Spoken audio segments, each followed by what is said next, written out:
During my early days in my UST, I was little shy. I was not that confident. I myself felt that my soft skills, my leadership skills are not up to the mark. So I used to try to attempt as many such soft skills and leadership trainings as possible. But the challenge I used to face was most of the leadership trainings I attended, I could never connect with them. And I didn't know why. And that was going on for several years, and that is when one fine day I got this notification saying that there is something called servant leadership, and I didn't even understand that word, to be very honest. But since I have attended multiple other workshops by Madana, and I have always been a huge fan, as you know, of Madana, I enrolled for that training. In the first 10 to 15 minutes, I don't know what, but I could make a connect, probably for the first time, in every concept that was explained. It was more not just even a connection, but I would say more like an addiction. That is how I would describe it. But what happened is I didn't understand why it happened, so had to later on did some retrospective.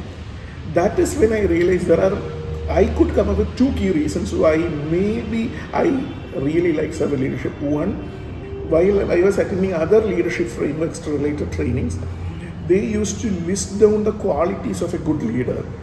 And I used to compare it with the best managers and bosses I have worked with.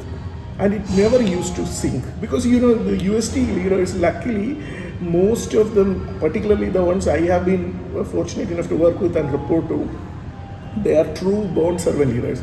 The moment I started attending servant leadership training, when Madana started explaining the characteristics of a true leader, I could make an immediate connect. That is reason number one. Reason number two, now being part of Office of Values and Culture, I could think is for an organization which has got humility as one of its core values, can we even think of any other leadership framework in this whole planet other than servant leadership?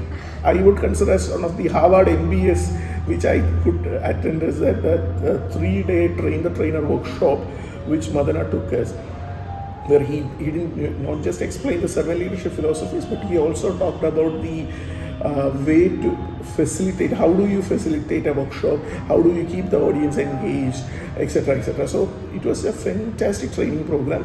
From that time onwards, I started taking sessions, work on multiple rounds of MSLA surveys,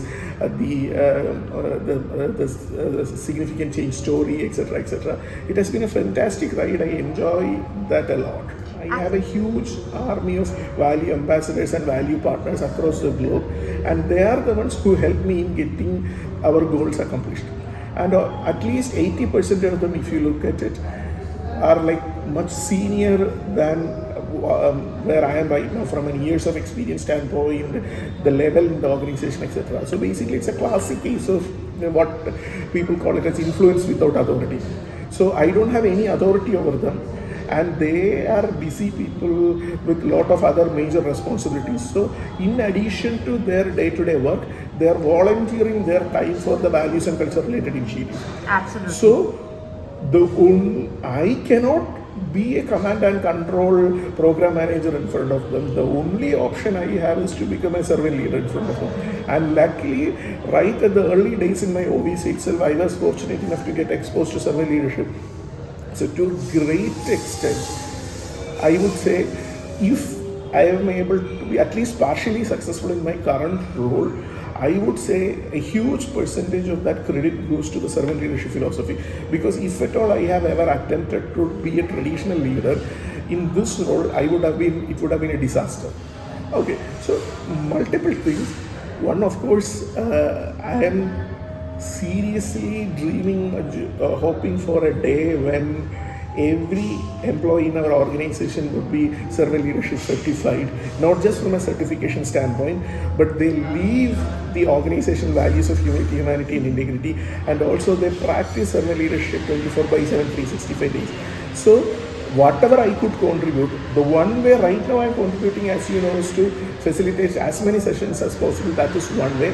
The second one thing which is still pending with me is that there are good number of literatures out there, particularly the ones created out by Madana and all.